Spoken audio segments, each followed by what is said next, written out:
Hello again. This week's assignment is designed to get you to think about the various dynamics inherent in the labor movement.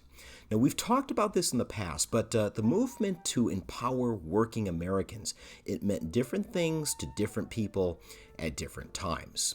And for female workers, it meant addressing the duality of exploitation, the exploitation based on class and the exploitation based on gender. If you're a regular in our podcast, Union Talkin', you can tell me that at various points in its history, it was critically important for the Union to take up matters that were very, very relevant to its female members. A couple quick examples that come to mind off the top of my head, World Wars I and II. I'm sure that you'd agree if you're a regular on that podcast. In any case, this assignment is going to ask you to take a look at the Statement of Purpose for the National Organization for Women. 1966, you're going to be dissecting that, and it's going to be central in your ability to take care of your business for this assignment. Now, most people with a very general understanding of American history will tell you that what came to be known as now the National Organization for Women, it grew out of the civil rights movement of the 1960s. Women, those women activists, were some of the best organizers, most effective organizers. They were some of the hardest workers. But when they stopped to ask themselves, here I am pounding the pavement for somebody else's civil rights. Who's out there standing up for mine? The answer was no one. And so it's really becoming evident, and these women within the civil rights movement are growing increasingly conscious of the fact that they're being treated as second-class citizens, even within the context of the civil rights movement. Nobody's standing up for their civil rights. What fewer people would be able to tell you when it comes to now is that, at least originally, it's got a very middle-class feel to it, meaning that these are middle-class female activists. There are fewer and fewer people that really understand the connection that the National Organization of Women has to labor and working-class history. Stella Nowicki of the United Packing Workers of America and Caroline Davis, as well as Dorothy Hayner, from the United Automobile Workers Women's Department, became centrally involved in the National Organization for Women. For example, both Davis and Hayner were able to offer up some office space just to allow now to get off the ground and really begin working. So it's that element that's really going to kind of be a cross-section between women's rights and the labor movement. But maybe even more importantly, the establishment of NOW essentially diversified the feminist movement. To thousands of women, Friedan's brand, Betty Friedan, that is, her brand of feminism, it was not only yesterday's news, again, it had a very middle-class feel to it.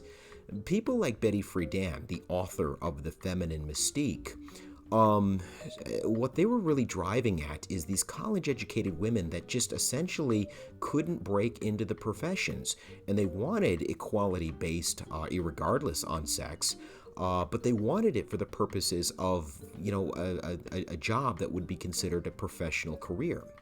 Working class women were very familiar with job-based discrimination and discrimination that was based on sex, and this was something that occurred to them pretty much every day. And so there's a lot of female working class union members that feel that the National Organization for Women was basically ignoring working class needs. So the presence of women in the WPWA or the UAW helped to address this a little, but it was really the 1971 establishment of Women's Alliance to Gain Equality, what came to be known as wage, or better yet, union wage, that really drove at this idea of what later is going to become known as labor feminism. In addition to bringing attention to issues that were affecting women, wage drove at the idea for the fight for reproductive rights. They struggled against sexual harassment both on the job and in society as a whole. They condemned various forms of discrimination on the basis of sexual orientation, age, or disability. Now, we didn't get a great chance to talk about the rise of the counterculture in the 1960s, early 1970s, but conscious raising, the ability and the process of raising one's consciousness was a really big deal during this period in American history.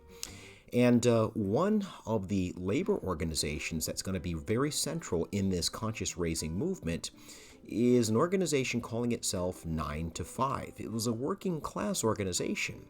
And 9 to 5 is really going to grow out of the campus of Harvard University and specifically dedicate itself to issues affecting the university's clerical workers, people that were on staff, people that were running offices, people that essentially got that university to run on a day-to-day basis. Throughout the mid-1970s, 9 to 5 transformed itself into the National Association of Working Women, and then the following year, 1975, it created a companion union that was simply known as Local 9 to 5. And Local 9 to 5 was affiliated with the Service Employees International Union, the SEIU. And under the banner of Raises, Not Roses, clerical women within SEIU picketed, they sued, and they engaged in very creative street activism. So, what all of this means, I want you to take a very nuanced and very open-minded approach to this assignment. And when it comes to this assignment, we're going to need you to construct a 6 to 8 page analysis that explains how the establishment of now demonstrates how work had changed by the mid-20th century and how work oftentimes intersects with notions involving gender. So to write effectively, you might need to consider the role that class played within this dynamic at work. How does the National Organization for Women define work, whether that type of work is paid or unpaid, work at home? And whether or not work has become fairer because of the foundation of now and some of the activism that it's gotten itself involved in over the course of the years. Now, it may also be helpful to consider some primary documents to really drive your message, your point home.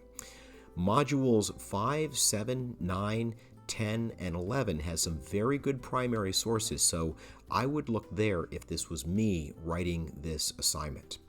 Lastly, it may be a good idea to consult our podcast for some historical context.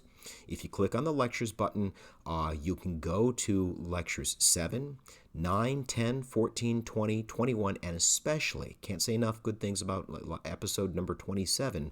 Those should all be very helpful when it comes to providing that historical context. So I'm not going to lie, this is going to be a challenging assignment, but I think once you get in there and you start on the nitty-gritty, you're going to enjoy it.